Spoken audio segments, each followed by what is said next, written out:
என் பொண்ணு குண்டான பொண்ணு, உங்களுடைய வசதிக்கும் தகுதிக்கும் என்னால 100 பவுன் போட முடியாது, 80 பவுன் தான் போட முடியும். என் பொண்ணுடைய உடம்புல கொஞ்சம் பிரச்சனைகள் இருக்கு. அது மட்டும் இல்லாம என் பொண்ணுக்கு சமைக்கவும் தெரியாது. ஆனா நீங்க இவ்வளவு பணக்காரங்களா இருந்துகிட்டு எதுக்கு என் பொண்ணுதான் வேணும்னு நீங்க அடம் பிடிக்கிறீங்கன்னு எனக்கு சந்தேகமா இருக்குன்னு இப்படியெல்லாம் பொண்ணுடைய அப்பா நிறைய கேள்விகள் கேட்டாரு. என்னென்னமோ சமாளிச்சுதான் கல்யாணம் பண்ணாங்க, இவள் தான் வேணும்னு சொல்லி. ஆனா இப்போ கல்யாணமாகி வெறும் ஒரே ஒரு வாரம் தான் ஆகுது. அதுக்குள்ளேயே சரியான மந்தாரு மலமாடு இவளை போய் என் பையனுக்கு கட்டி வச்சுட்டேன் பாரு, இப்படியெல்லாம் கண்டபடி அவங்க மாமியா பேசுறாங்க. அந்த குடும்பமே சிரிக்குது. இதையெல்லாம் பார்த்து அவ மனசு உடைஞ்சு போயிட்டா. அன்னைக்கு முழுவதுமே சாப்பிடவே இல்லை. ரொம்ப சங்கடமாக இருந்துச்சு. என்னடா இப்படி எல்லாம் நம்மள பேசுறாங்களே, நம்ம புருஷன் தானே நமக்கு ஆதரவா இருக்கணும், ஏன் அவர் பேச மாட்டேங்கிறாருன்னு அவளுக்கு பயங்கர வேதனையாக இருந்துச்சு. இப்படிப்பட்ட நிலைமையில ராத்திரி நேரத்துல புருஷன் அவள் கிட்ட வந்து பேச ஆரம்பிச்சான். கொஞ்சம் கொஞ்சமா நெருங்க ஆரம்பிக்கும் போது அவள் முகத்தை தூக்கிக்கிட்டு உட்கார்ந்திருப்பதை பார்த்ததுமே அவன் மெதுவாக வந்து என்னாச்சு, ஏன் இப்படி எல்லாம் இருக்குன்னு சொல்லி கேட்க, ஏங்க எல்லாரும் முன்னாடியும் உங்க அம்மா அப்படியெல்லாம் பேசுறாங்க, எனக்கு எவ்வளவு அவமானமா இருந்துச்சு தெரியுமா,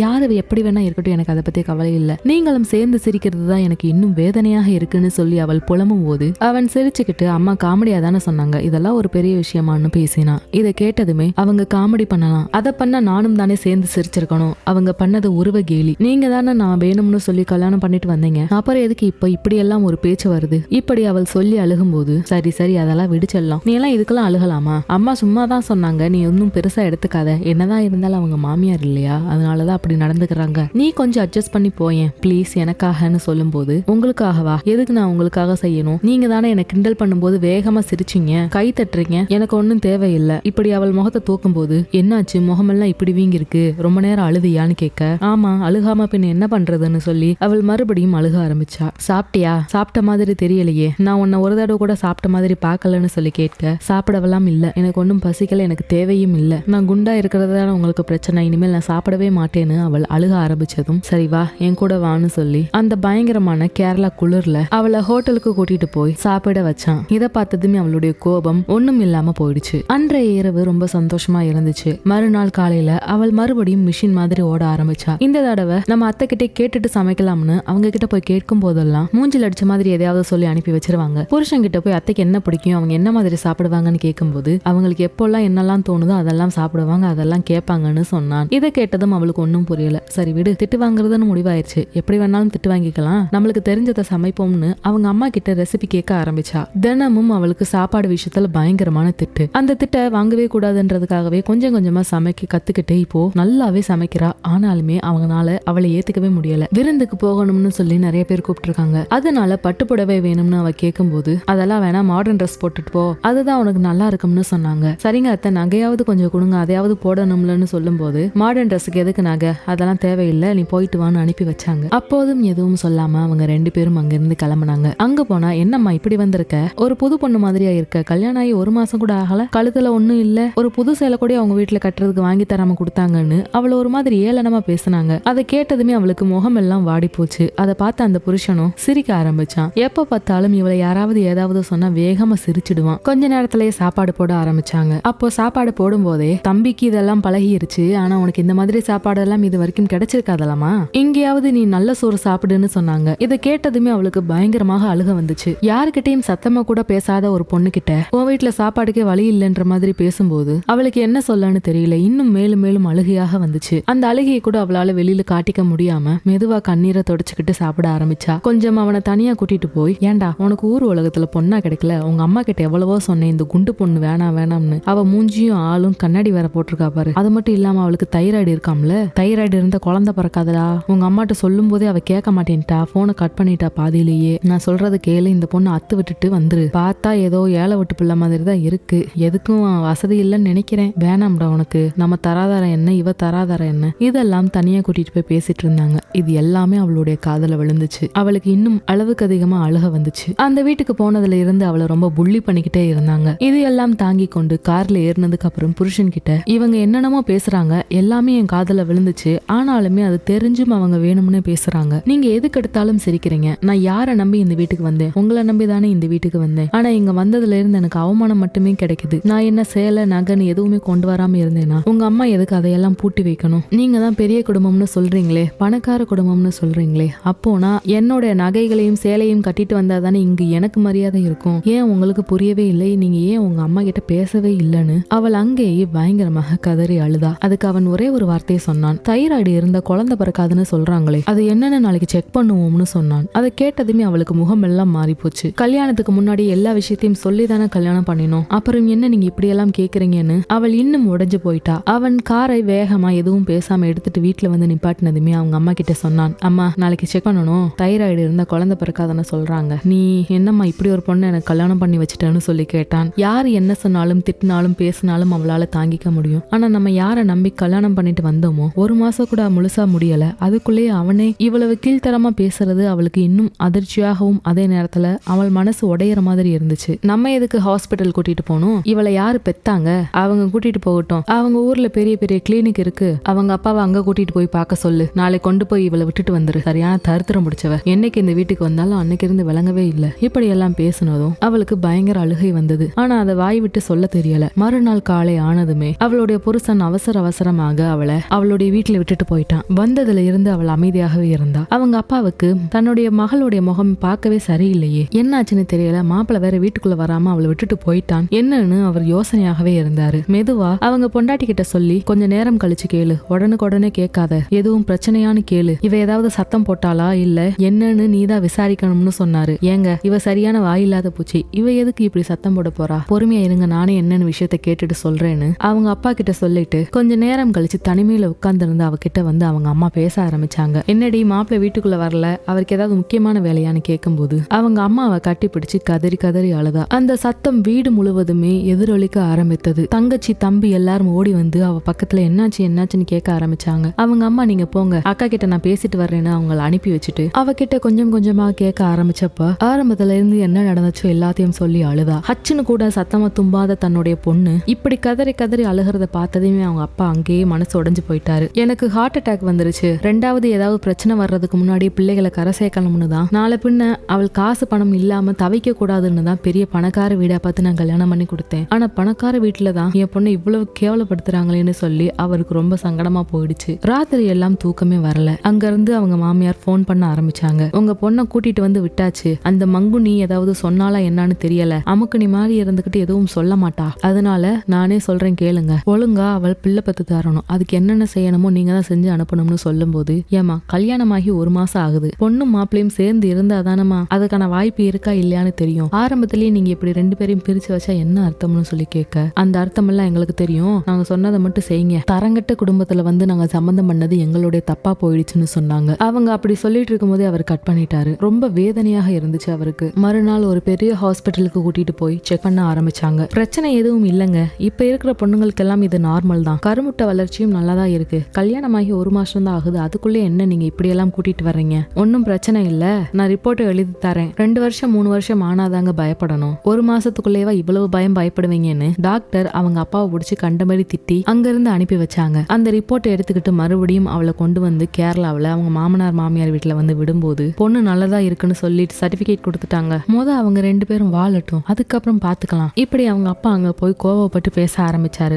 என் பொண்ணுடைய சேலையும் நகையும் எல்லாத்தையும் என் பொண்ணுகிட்ட ஒப்படைங்க, நான் உங்களுக்கு அதை வாங்கி தரல, என் பொண்ணுக்கு வாங்கி கொடுத்தேன், அது அவகிட்டதான் இருக்கணும், அவ காணாம போனா காணாம போக வைக்கட்டும், அது அவளுடைய பொறுப்பு, நீங்க வந்து எதுக்கு அதெல்லாம் நீங்க பாதுகாக்கிறேன்ற பேர்ல உங்க ரூமில் வச்சுக்கிறீங்க, இதெல்லாம் எங்களுக்கு நல்லா இருக்கிற மாதிரி தெரியல, ஒழுங்கா கொடுத்துருங்கன்னு சொல்லி பிரச்சனை பண்ணி அவங்க எல்லாத்தையும் வாங்கி மக ரூம்ல பூட்டி வைக்கிற மாதிரி செஞ்சுட்டு அவர் போயிட்டாரு. அதுக்கப்புறம் அவங்களுக்கு பயங்கர கோபம், இன்னும் விடாம இவளை ஏதாவது டார்ச்சர் பண்ணணும்னு சொல்லிட்டு படுத்து படுக்கையா கிடக்குற மாமியாருடைய அம்மாவை இங்க கூட்டிட்டு வந்தாங்க. அவங்க பாத்ரூம் போறது கூட இவதான் அள்ளி போடணும்ன்ற அளவுக்கு அந்த நிலைமையை அவளுக்கு உருவாக்குனாங்க. வேற வழி இல்லாம அவளும் செய்ய ஆரம்பிச்சா. புருஷனுக்கு எப்ப தேவைப்படுதோ அப்போ எல்லாம் அவன் சமாதானப்படுத்த ஆரம்பிச்சான். போக போக அவளுக்கு வெறுப்பாயிடுச்சு. அவன் தேவையை பூர்த்தி பண்ண என்ன வேணாலும் பண்ணுவான்னு அவளுக்கு புரிய ஆரம்பிச்சது. அந்த வாழ்க்கையை நரக மாதிரி இருந்துச்சு. அந்த வீட்டை விட்டு வெளியே கூட அவளை விட மாட்டாங்க. இப்போ இப்படியே 1 வருஷம் கடந்ததுக்கு அப்புறம் எல்லாரும் நல்ல விஷயம் இல்லையா, விசேஷம் இல்லையான்னு கேட்க மறுபடியும் அவங்க மாமியார் அவளை அவளுடைய வீட்டிற்கு அனுப்பி வச்சாங்க. ஒழுங்கா இந்த முறை நல்லா செக் பண்ணிட்டு வான்னு சொல்லி. இப்போ அவங்க அப்பா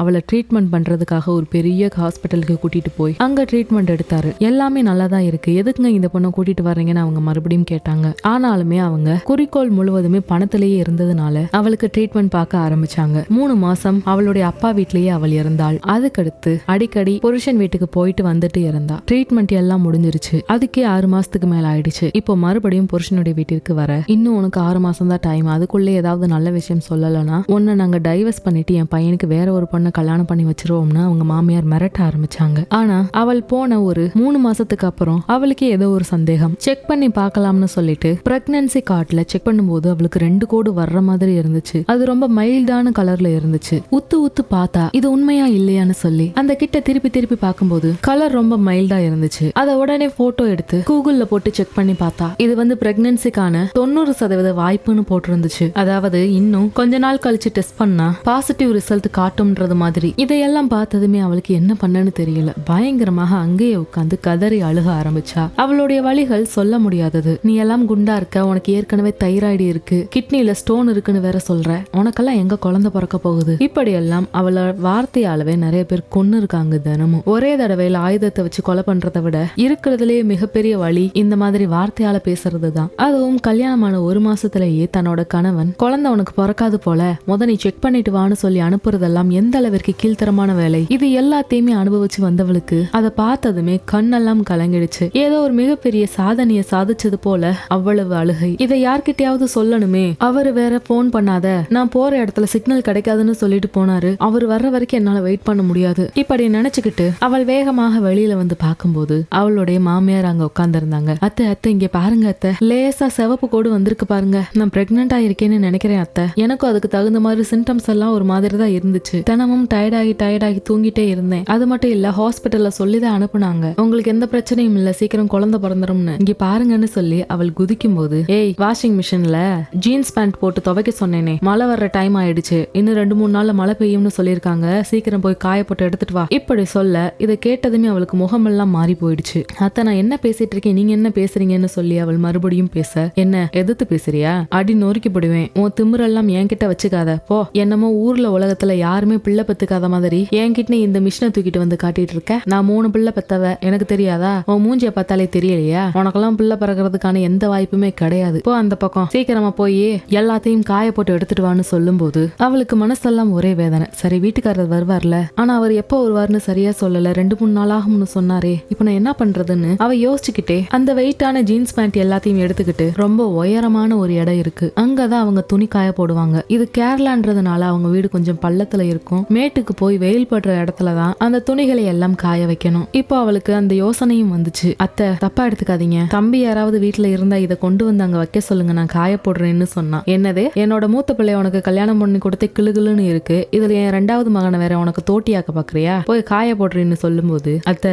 ஏதாவது உங்களுக்கு சிம்டம்ஸ் தெரிஞ்சிச்சுன்னா நீங்க வேலை எதுவும் பார்க்காதீங்க, ஹெவியான வேலை பார்த்தீங்கன்னா வேற மாதிரி ஏதாவது பிரச்சனை வரும், செக் பண்ணிட்டு அப்புறம் பாத்துக்கலாம்னு தான் அவங்க சொல்லி அனுப்புனாங்க. நான் இவ்வளவு ட்ரீட்மெண்ட் பார்த்திருக்கேன், அதுவும் ஜீன்ஸ் பேண்ட் எவ்வளவு வெயிட்னு தெரியும், நான் எவ்வளவு தூரம் மேல ஏறணும்னு தெரியும், என்னங்க இப்படி எல்லாம் பண்றீங்க? இப்படி அவள் கேட்கும் போது, ஏய் போடி, நான் தான் சொல்றேன்ல, சீக்கிரமா போய் போட்டுட்டு வா, நாங்கெல்லாம் காடு மலைன்னு ஏறி இப்படி எல்லாம் வேலை செஞ்சு 3 பிள்ளை பெற்றிருக்கோம், இவ என்னமோ சீமை இல்லாதவள் மாதிரி பேசிட்டு இருப்பா போடின்னு சொல்லி அவள் ஒரு மாதிரி கீழ்த்தரமா பேசும்போது, ஆனா அவள் ரொம்ப ஸ்ட்ராங்கா இருந்தா. இல்ல முடியாது, வேற ஏதாவது பிரச்சனை வந்துச்சுன்னா எங்க அப்பானால மறுபடியும் செலவு பண்ண முடியாது, எனக்கு ஒரு தங்கச்சி தம்பின்னு 2 பேர் இருக்காங்க, அவங்களுடைய வாழ்க்கையை நான் பார்க்கணும், என்னால எதுவும் பண்ண முடியாதுன்னு அவள் சொன்னதுமே அதுக்கு அவங்க, தெரியுமடி மலை மாடு மாதிரி இப்படி உருவத்தை வளர்த்து வச்சிருந்தா எப்படி மேல ஏற முடியும், தொட உரசுதா, அதுக்கு தானே நீ இப்படி காரணமா சொல்லிக்கிட்டு இருக்க, துப்பு கட்டவளே. இப்படி பேச அவளுக்கு சுருக்குன்னு இருந்துச்சு. அவள் எதுவும் பேசாம அங்கிருந்து எல்லா பேண்டையும் எடுத்துக்கிட்டு அந்த உயரமான இடத்துக்கு நடந்து போனான். அவள் மனசுல அவ்வளவு ரணம், யார்கிட்டயாவது கத்தி அழுக முடியாதுன்ற அளவுக்கு அவள் மனசு நொந்து வெந்து போயிட்டா. வீட்டுக்கு போனா அவங்க அப்பாவும் அம்மாவும் என்ன சொல்றாங்க, உன்னைய கல்யாணம் பண்ணி கொடுத்தாச்சு, எப்படியாவது வாழ்ந்துருன்னு சொல்றாங்க. ஆனா இங்க நான் யார்கிட்ட ஃப்ரீயா பேச முடியுது, மனசு விட்டு பேசினா கூட பாதி பாரம் குறையும் போல. என் புருஷன்னு ஒருத்தன் எதுக்கு தான் எனக்கு கட்டி வச்சாங்கன்னு தெரியல. என்னை பத்தி குறை சொன்னாலும் கிண்டல் பண்ணாலும் மட்டும் அவனுக்கு பயங்கரமா சிரிக்க தெரியும், மத்த எதுக்குமே வாயை திறந்து பேசக்கூட மாட்டான். ஒரு முதுகெலும்பு இல்லாதவனை கல்யாணம் பண்ணி என்ன பண்றதுன்னு எனக்கு ஒன்னும் புரியல. இப்படி அவள் மன வேதனையோடு குமுறல்களோடு அது எல்லாத்தையும் காய போட்டுட்டு கீழே வரும்போது, இங்கே பாரு கால் மீதி எல்லாம் அழுக்கா இருக்கு, எல்லாத்தையும் துவைச்சு போடு, போ சீக்கிரம் போ, பின்னாடி ஆறு போதுல அங்க போய் துவைச்சிட்டு வான்னு சொல்லி அவளை மறுபடியும் அனுப்பி வச்சாங்க. இப்ப நல்ல இறக்கமான இடம், ஆத்து பக்கமா போய் அந்த கால் மீதி எல்லாத்தையும் துவைச்சிட்டு இருந்தா. கொஞ்ச நேரத்துல அவங்க அத்தை வீட்டுல இருக்கிற ஸ்கிரீன் துணி எல்லாத்தையுமே கலட்டி கொண்டு வந்து போட்டாங்க. இதையும் துவைச்சிருன்னு சொல்லி, அத்தை இதை மிஷின்ல போட்டா பத்தாதா, இதையும் கையில துவைக்கணும், இந்த வீட்டுக்கு வந்து 1 வருஷம் ஆகுது, ஒரு தடவை கூட இதை நீங்க துவைச்சதே கிடையாது, இன்னைக்கு மட்டும் ஏன் துவைக்கணும்னு சொல்றீங்க, என்னால முடியல, பிளீஸ் ஏதாவது வேலை சொல்லிட்டே இருக்காதீங்க அத்தை, நான் தான் முடியலன்னு சொல்றேன்ல. இப்படி அவள் பேச, நொண்டி சாக்கு சொல்லிக்கிட்டு திடீரியாடி வக்கத்தவளே, ஒழுங்கா துவைச்சு போடுன்னு சொல்லி அவ மூஞ்சிலேயே அது வீசி எறிஞ்சிட்டு அவங்க கிளம்பிட்டாங்க. அவளும் அது எல்லாத்தையும் துவைச்சிட்டு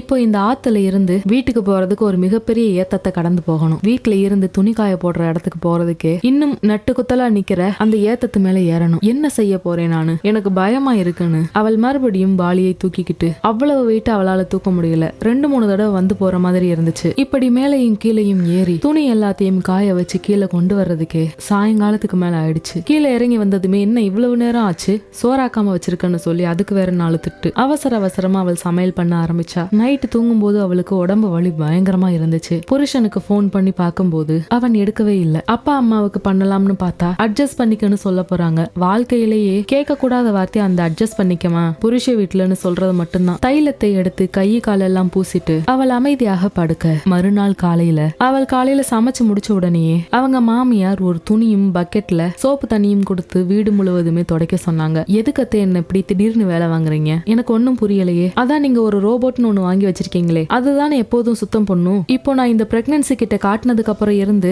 நீங்க வேற மாதிரி நடந்துக்கிறீங்க, என்ன ஆச்சு உங்களுக்கு? அப்ப நான் கர்ப்பம் ஆகக்கூடாதுன்னு நீங்க நினைக்கிறீங்களா? நான் கர்ப்பமானா இந்த குடும்பத்துக்கு தானே வாரிசு வரப்போகுது, நீங்க ஏன் இப்படி எல்லாம் நினைக்கிறீங்கன்னு சொல்லி அவ கேட்கும்போது, என்னடி என்ன பார்த்தா என்ன ராட்சசி மாதிரி தெரியுதா, ரொம்ப ஓவரா பேசிட்டு இருக்க, வந்ததே நீ தண்டத்துக்கு வந்திருக்க, வீட்டுல இருக்கிற வேலையாவது செஞ்சு உடம்பு குறைக்க பாரு. அந்த மிஷின்ல காட்டுறதெல்லாம் என்னால நம்ப முடியாது, அது சும்மாச்சுக்கு. அது என்னாடி அழுத்தமான கோடு காட்டாம லேசா கோடு காட்டுது, அதுல இருந்து தெரிய வேணாமா? அந்த மிஷின்ல ஏதாவது கோளாறா இருக்கும், வச்சுட்டு போய் வேலையை பாரு. உன் புருஷன் வரும்போது இந்த வீடு நல்ல பலபலன்னு இருந்தா அவனுக்கும் மூடு கொஞ்சம் நல்லா இருக்கும். 2-3 நாள் கழிச்சுதான் வருவேன்னு சொல்லிட்டு போனான்ல, போய் எல்லா வேலையும் செய்யன்னு அவளை தராதாரம் இல்லாத வார்த்தைகளால் பேசும்போது அவளும் ரோசப்பட்டுக்கிட்டு அந்த வேலையை எல்லாம் செய்ய ஆரம்பிச்சா. செய்யறா அவ்வளோ பெரிய வீட்டை அவ்வளவு நேரமாக துடைக்கிறா, டீப் கிளீனிங் மாதிரி. இதை பண்ணு அதை பண்ணு, தொடச்சது அப்படியே இருக்கட்டும், அதை வச்சுட்டு போய் நான் மிஷின்ல ஏற்கனவே துணி போட்டிருக்கேன், அதை போய் காய போட்டு வா. இப்படி அவளை அங்கேயும் இங்கேயும் நடக்க வச்சு வீடு முழுவதும் கிளீன் பண்ண வச்சு அவங்க மாமியா அவளை ஒரு வழி பண்ணிட்டாங்க. அன்னைக்கு இரவு அவளுடைய வீட்டுக்காரர் வீட்டுக்கு வந்து பார்க்கும்போது அவள் சுருண்டு வயித்தை புடிச்சு படுத்துக்கிட்டே அழுதுகிட்டு இருந்தா. அவன் நேராக வந்து, என்ன ஒப்பாரி ஆரம்பிச்சிட்டியா, வெளியூருக்கு போயிட்டு வந்திருக்கேன், என்ன ஏதெல்லாம் விசாரிக்கிறது கிடையாது, நான் வரும்போதெல்லாம் மூஞ்சி தூக்கி அழுதுட்டே இருக்கிறது, என்னைக்கு என்ன பஞ்சாயத்து வச்சிருக்க? இப்படி கேட்டுக்கிட்டே அவள் பக்கத்துல வந்து பார்க்கும்போது அவள் எவ்வளவு நேரம் அழுதாள்னு தெரியல, முகமெல்லாம் அவ்வளவு வீக்கமா இருந்துச்சு. அவனும் சிரிச்சுக்கிட்டே, உன் வீட்டுல உனக்கு பேர் வைக்கிறதுக்கு பதிலா பைப் டேங்க்னு வச்சிருக்கலாம் போல, ஏதோ டேங்க் உடைஞ்சு தண்ணி ஒழுகுற மாதிரி ஒழுகிக்கிட்டே இருக்குன்னு அவன் பேசிக்கிட்டே இருக்க அவள் எழுந்திருச்சு உட்கார முடியாம உட்கார்ந்தா. நடக்க முடியாம கஷ்டப்பட்டு அவ கபோர்டுக்குள்ள வச்சிருந்த அந்த பிரெக்னன்சி கிட்டோட ரிசல்ட்டை எடுத்து காட்டினா. அதை பார்த்ததுமே மைல்டா கோடு வந்திருக்கே, அப்ப இன்னும் கொஞ்ச நாள் கழிச்சு பார்த்தா போதும் போலன்னு ரொம்ப சந்தோஷப்பட்டு அவளை கட்டி பிடிக்க வரும்போது, இல்லங்க எதுவுமே இல்லாம போயிடுச்சு, இது என்னுடைய தப்பு இல்ல, நான் உங்க அம்மா கிட்ட போய் காட்டினேன், அவங்க அதை சொன்னதுக்கு அப்புறம் தான் என்ன இந்த 2 நாள் படாத பாடு படுத்திட்டாங்க, அவ்வளவு வேலை. இந்த வீட்டை பாத்தீங்களா எவ்வளவு சுத்தமா இருக்குன்னு, இந்த வீட்டை நான் சுத்தம் பண்ணிட்டேன், ஆனா உங்க அம்மாவோட மனசை என்னால சுத்தம் பண்ண முடியல. இப்போ நம்ம 2 பேருக்கும் இல்லாம இந்த உயிர் மறுபடியும் போயிடுச்சு, ட்ரீட்மெண்ட்டுக்கே போக தேவையில்லைங்க, எனக்கு எந்த பிரச்சனையுமே இல்ல, உடம்புல நார்மலாவே குழந்தை பெற்றிருக்க முடியும், ட்ரீட்மெண்ட்டுக்கு போ அங்க போய் இங்க போய் என்ன அலைய வச்சு இது ட்ரீட்மெண்டால உருவான மாதிரி ப்ரொஜெக்ட் பண்ணி கடைசியில இப்போ குழந்தை பெத்துக்கு வக்கே இல்லாதவன்னு சொல்றதுக்காக இவ்வளவு பிளான் இங்க நடந்துட்டு இருக்குல்ல, போதும் நான் உங்க கூட இவ்வளவு சந்தோஷமா வாழ்ந்தது. நம்ம 2 பேருக்குள்ள இங்க அழகா நடக்க வேண்டிய எதுவுமே அழகாவே நடக்கல, அசிங்கமா போய்கிட்டு இருக்கு. இந்த அசிங்கத்துக்குள்ள நானும் இனிமேல் பொருள விரும்பல, காலையில நான் கிளம்புறேன், நீங்க எப்போ என்ன புரிஞ்சுக்கிட்டு வர்றீங்களோ அப்போ வாங்க, நான் இனிமேல் இந்த வீட்லயும் இருக்க மாட்டேன், தனியா போகணும்னு நினைக்கிறேன், என்ன நீங்க எப்படி நினைச்சாலும் பரவாயில்ல, உங்களால வர முடிஞ்சா வாங்க, வர முடியலன்னா இருங்க, நான் இப்போதைக்கு எங்க அப்பா வீட்டுக்கு போறேன், நீங்க என்னைக்கு வந்து மனசார என்ன கூப்பிடுறீங்களோ, என் கூட நிம்மதியா வாழணும்னு நினைக்கிறீங்களோ அப்ப வந்து கூட்டிட்டு போங்க. இப்படி சொல்லிட்டு அவள் கட்டிலில் அமைதியாக படுத்துக்கிட்டா. என்னாச்சு, அதான் நல்ல ரிசல்ட் வந்திருக்கல, அப்புறம் என்ன, இதுக்கு தானே நம்ம இவ்வளவு நாள் ஆசைப்பட்டோம், அதான் கிடைச்சிருச்சலன்னு சொல்லும் போது, நீ என்ன பைத்தியமா இல்ல சொல்பத்தி கேக்குற, அறிவு கட்டவனா, உனக்குன்னு கொஞ்சம் கூட யோசிக்க தெரியாதா, இவ்வளவு வேலை செஞ்சிருக்கேன், மேலையும் கீழே ஏறி நடந்து அங்கேயும் இங்கேயும் அலைஞ்சு இந்த வீடு முழுவதும் மாப்பு இருக்கு, இந்த வீட்டை சுத்தம் பண்ற ரோபோட் இருக்கு, எல்லாமே இருந்தும் எல்லாத்தையும் விட கேவலமா நான் இவ்வளவு வேலை செஞ்சு வச்சுட்டு இந்த குழந்தைய இந்த பாத்ரூம்ல அலசி விட்டுட்டு வந்திருக்கேன், இன்னமும் புரியலனா நீ எல்லாம் எதுக்கு வாழ்றேன்னு எனக்கு தெரியல. இப்படி சொல்லிட்டு அவள் படுத்ததுக்கு அப்புறம் அவனுக்கு செருப்பால் அடிச்ச மாதிரி இருந்துச்சு அவள் சொன்ன ஒவ்வொரு வார்த்தையும். அப்ப குழந்தை கலைஞ்சு போயிடுச்சா? இப்படி அவன் மறுபடியும் கேட்கும்போது அவள் தலையணையை எடுத்து அவன் மூஞ்சிலேயே வீசி எறிஞ்சா. போடா, பாத்ரூம்ல ஒரு துணி ஊற வச்சிருக்கேன், அந்த தண்ணிய பாரு, அப்பவாவது உனக்கு அறிவு வருதான்னு பாக்கலாம்னு சொல்லிட்டு அவள் அமைதியாக அழுதுட்டே படுத்துட்டா. இன்னும் சில இடங்கள்ல இந்த மாதிரிதான் விருப்பப்பட்டு கல்யாணம் பண்ணிட்டு போன மருமகள்களுக்கு இந்த மாதிரி சம்பவங்கள் நடந்துட்டு தான் இருக்கு. இனி என்ன நடந்ததுன்றத அடுத்த எபிசோட்ல பார்க்கலாம். இதுக்கப்புறம் அவ எடுக்க போற முடிவு என்ன, அவளுடைய புருஷனை அவள் பக்கம் கொண்டு வந்தாளா, அவனுக்கு கொஞ்சமாவது புரிந்ததா?